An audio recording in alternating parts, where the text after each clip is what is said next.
আসসালামাইকুম সুপ্রিয় দর্শক, আপনারা দেখতে পাচ্ছেন গত রাতের থেকে সারাদিন বৃষ্টি হয়েছে। বিকাল 5টার দিকে বৃষ্টি থেমেছে। আর এই যে মাঠ যতদূর দেখা যাচ্ছে, টোটালি আপনার এক প্রকার বলতে গেলে পানিতে থই থই করছে।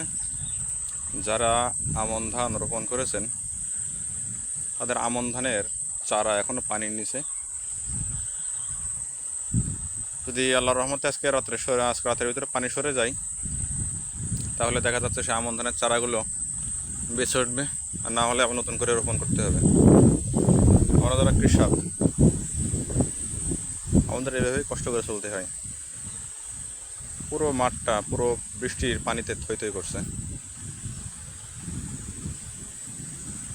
এখানে যে পানি দেখছেন, এটাও প্রায় 1 ফিটে 1.5 ফিটের উপরে পানি আছে।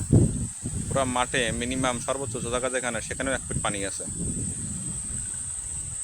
যতটুকু দেখা যাচ্ছে সব একই বৃষ্টিতে পুরো মাঠটা একাকার হয়ে গেছে। তাতে এবার আমন ধানের চারা রোপণ করাও খুব কষ্টসাধ্য হয়ে যাবে কৃষকদের জন্য, যদি এইভাবে বৃষ্টি চলতে থাকে।